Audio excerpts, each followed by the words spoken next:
आज यहां से एक नई सीरीज की शुरुआत हो रही है। हम क्या करने वाले हैं कि अलग अलग फील्ड्स में अलग अलग लोगों ने जो भी कुछ एक्स्ट्रा ऑर्डिनरी अचीव किया है, उनकी कुछ कोटेशंस हैं। उन कोटेशंस के थ्रू हम उनकी थॉट प्रोसेस को समझने की कोशिश करेंगे कि वो किस तरीके से सोचते थे, ऐसा क्या था उनकी सोच में जिसकी वजह से वो कुछ एक्स्ट्रा ऑर्डिनरी अचीव कर पाए।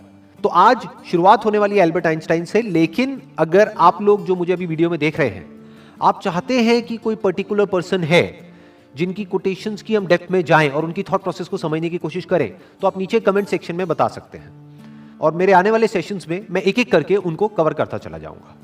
तो जो पहली कोटेशन है एल्बर्ट आइंस्टाइन की, वो है everybody is a genius, but if you जज a fish by its ability to climb a tree, it will live its whole life believing that it is stupid. बड़ी पावरफुल स्टेटमेंट है ये, इसको ध्यान से समझने की कोशिश करते हैं कि अगर कोई और उस फिश को जज करे तो कोई प्रॉब्लम नहीं है, तो इसका मतलब वो बेवकूफ है। यानी कि अगर दुनिया आपको जज करे तो कोई प्रॉब्लम नहीं है, इसका मतलब दुनिया बेवकूफ है। बट अगर वो मछली खुद अपने आप को जज करने लग जाए इस बेस पे कि देखो मैं पेड़ पर नहीं चढ़ सकती तो मैं बेवकूफ हूं, तो वो बेवकूफ है। हर एक की कोई ना कोई एबिलिटी होती है। जैसे सचिन तेंदुलकर है, उनकी अपनी एक एबिलिटी है। एल्बर्ट आइंस्टाइन है, उनकी अपनी एक एबिलिटी है। अगर एल्बर्ट आइंस्टाइन को बैट दे दिया जाए तो वो कैसे लगेंगे? लोग हंसेंगे। या अकाउंट्स में डाल दिया जाता तो क्या होता? जबरदस्ती उनको चार्टर्ड अकाउंटेंट बना दिया जाता तो क्या होता? क्या वो कभी भी ऐसा कुछ अचीव कर पाते जो उन्होंने अचीव किया? No doubt he was a genius. But वो जीनियस क्यों थे? क्योंकि उन्होंने वही किया जो उनकी नेचुरल इंक्लिनेशन थी। जैसे कि एक मछली है, अगर उसको बोला जाए कि पानी में तैरो, तो वो पानी में बहुत तरीके से तैर सकती है। ऐसा कुछ कर सकती है कि जो देखने वाले हैं दे विल बी मेस्मराइज्ड। वो कहेंगे कि यार ये कैसे हो सकता है। जिसको पानी के अंदर तैरना नहीं आता है और वो उसको देखेगा मछली को, तो वो क्या कहेगा, ये मछली जीनियस है। तो इस तरह से पहले हमको समझना पड़ेगा कि हमारा पर्सनालिटी टाइप क्या है, और जब हम अच्छे तरीके से समझ जाएंगे और फिर एक्ट करेंगे, then sky is the limit. फिर सबके अंदर एक जीनियस है, फिर सब जीनियस है। Next quote is education is not the learning of facts but the training of the mind to think.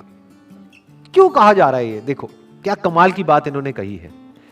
बल्कि जिस वक्त इन्होंने कही थी उस वक्त कंप्यूटर्स इतने ज्यादा डेवलप नहीं हुए थे, इंटरनेट इतना ज्यादा पेनिट्रेट नहीं हुआ था, फिर भी वो देख पा रहे थे कि फ्यूचर में क्या होने वाला है। उसके बेस पर ये स्टेटमेंट उन्होंने दी है। क्यों एजुकेशन में लर्निंग ऑफ फैक्ट्स इंपॉर्टेंट नहीं है? क्योंकि आज की डेट में अगर बात करी जाए तो जो फैक्ट्स हैं या जो नॉलेज है वो तो एक क्लिक ऑफ बटन पे अवेलेबल है। मतलब अगर एजुकेशन का मतलब यही है कि स्कूल जाओ, कॉलेज जाओ और जो बुक्स में लिखा है उसको रट लो और अपने यहां पर फीड कर लो, तो इसकी जरूरत क्या है? वो तो ऑलरेडी मोबाइल में है। जो बुक्स में लिखा है अगर उसको आपने रट भी लिया और यहां पर फीड भी कर लिया, तो अगर उसको रिट्रीव करना है तो कैसे करोगे? अपने आप से एक क्वेश्चन पूछना पड़ेगा, तभी तो वो याद आएगा और आप बोल दोगे। बट यही काम अब अगर क्वेश्चन पूछ करके ही आंसर आना है, तो वो क्वेश्चन तो आप यहां पर भी पूछ सकते हो मोबाइल में। आप इससे पूछोगे, हाँ भैया बताओ ये क्या है, वो क्या है, इस क्वेश्चन का आंसर क्या है, तो ये मोबाइल ही दे देगा ना आपको आंसर। और जितनी मेमोरी इसके अंदर फीडेड है, जितनी नॉलेज एक मोबाइल के अंदर फीडेड है, जितनी नॉलेज गूगल में फीडेड है, क्या उतनी नॉलेज हम अपनी ब्रेन में फीड कर सकते हैं? तो हमारी ब्रेन, अगर हम एजुकेशन को सिर्फ इतना ही समझते हैं कि एजुकेशन का मतलब कि फैक्ट्स को यहां पर फीड कर दिया जाए, तो हमारी ब्रेन इससे बहुत पीछे ही रहेगी, चाहे हम जितना मर्जी डेवलप कर लें। तो वो एजुकेशन किसी काम की नहीं है। तो व्हाट इज रियल एजुकेशन, ये समझना बहुत जरूरी है। क्योंकि अगर हम इसको नहीं समझते तो हम ऐसे लोग अपने एजुकेशन सिस्टम से निकालेंगे जिनके अंदर फीडेड तो बहुत कुछ होगा, बट उनको यही नहीं पता होगा कि सोचते कैसे हैं। यहां पर दो बातें करी जा रही है। एक है education is not the learning of facts. Number one, learning of facts important क्यों नहीं है? Education is not the learning of facts. Why learning of facts is not that important? Because all the facts, all the knowledge, all the information is already available on the internet. अगर उसको यहीं पे store करने का नाम education है, तो ये तो किसी काम की नहीं है। वो तो ऑलरेडी स्टोर्ड है आपके मोबाइल में। जब यहां पे स्टोर्ड है तो यहां पर क्यों स्टोर कर रहे हो दोबारा से? As simple as that, number one. Number two, but the training of the mind to think, कि बच्चों को यह सिखाया जाए कि सोचते कैसे हैं और सोचना क्यों जरूरी है, क्योंकि लाइफ में जो भी प्रॉब्लम्स है, जैसी भी प्रॉब्लम्स हैं, उसका सॉल्यूशन कैसे निकलता है? सोच करके निकलता है। मेमोरी से नहीं निकलता है, गूगल से नहीं निकलता है, फैक्ट से नहीं निकलता है, नॉलेज से नहीं निकलता है, उस नॉलेज को यूज कैसे करना है उससे निकलता है। अगर मेमोरी से या बुक्स से सॉल्यूशन निकलता तब तो कोई प्रॉब्लम ही नहीं थी। किसी को पैसा कमाना है, इतनी सारी बुक्स हैं, पढ़ लो, निकल गया सॉल्यूशन। उससे नहीं निकलता है। इंफॉर्मेशन से सॉल्यूशन नहीं निकलता है, उस इंफॉर्मेशन को यूज किस तरीके से करना है उससे सॉल्यूशन निकलता है। जिस सवाल का जवाब गूगल नहीं दे सकता है, उस सवाल का जवाब अगर आप दे सको, सोच करके उस प्रॉब्लम का भी सॉल्यूशन निकाल सको जो गूगल नहीं निकाल सकता है, तो कहेंगे कि आप इंटेलिजेंट हो। यह इंटेलिजेंस डेवलप करने का काम होना चाहिए एजुकेशन सिस्टम का। This is real education. Next quote is, the true sign of intelligence is not knowledge but imagination. Knowledge के बेस पे जो पास्ट में हो चुका है उसको हम रिपीट तो कर सकते हैं, लेकिन कुछ भी नया क्रिएट नहीं कर सकते जब तक कि इमेजिनेशन ना हो। यानी पहले हम कुछ इमेजिन करें, फिर नॉलेज को यूज करें तो ठीक है, बट अगर सिर्फ नॉलेज के बेस पर हम सोचें कि कुछ भी नया डिस्कवर हो सकता है, इम्पॉसिबल। नॉलेज के बेस पर हम गोल गोल गोल गोल एक पैटर्न में घूम सकते हैं कि जो हो चुका है उसको रिपीट कर सकते हैं। फॉर एग्जाम्पल, यहां पर एक बल्ब है, तो इस बल्ब को बनाने की एक नॉलेज है हमारे पास में, तो उस नॉलेज से क्या हो सकता है? और बल्ब्स बन सकते हैं, एक फैक्ट्री बन सकती है, उस फैक्ट्री में और बल्ब्स को प्रोड्यूस किया जा सकता है। और एक ऐसा भी टाइम था जब कोई बल्ब नहीं था, देयर वाज नो बल्ब। तो बल्ब कहां से आया? क्या नॉलेज से आया? जो भी ह्यूमैनिटी की नॉलेज थी हजारों साल की, क्या वहां से आया वो बल्ब? बल्ब कहां से आया? इमेजिनेशन से आया। किसी ना किसी ने सोचा, यानी वो बल्ब कहीं नहीं था, किसी बुक में नहीं था, इस दुनिया में नहीं था, कहीं नहीं था, किसी के माइंड में था। उसने सोचा कि अच्छा ऐसा भी कुछ हो सकता है और उसके ऊपर काम करना शुरू कर दिया। तो क्या हुआ? वो इमेजिनेशन रियलिटी बन गई।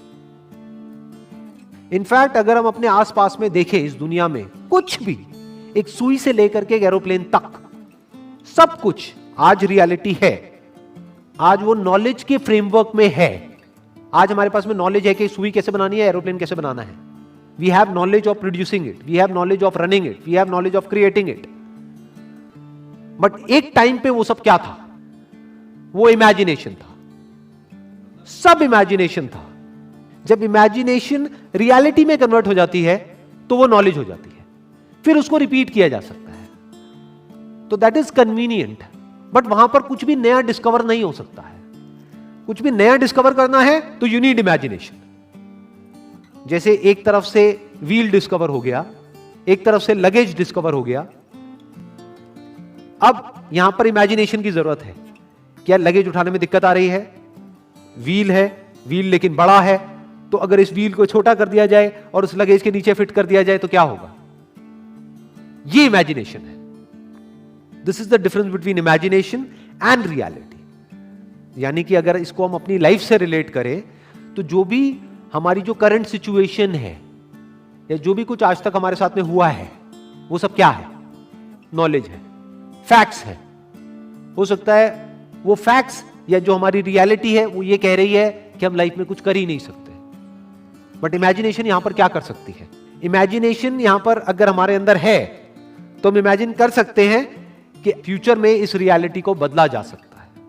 हम अपने लिए एक नया फ्यूचर इमेजिन कर सकते हैं based upon the resources that we have, based upon the knowledge that we have. उस नॉलेज को, उस इंफॉर्मेशन को, उन रिसोर्सेज को यूज करके हम अपनी इमेजिनेशन को सच कर सकते हैं। तो इसलिए कहा जा रहा है कि इमेजिनेशन इज रियल इंटेलिजेंस, क्योंकि नॉलेज को तो एक रोबोट भी रिपीट कर सकता है।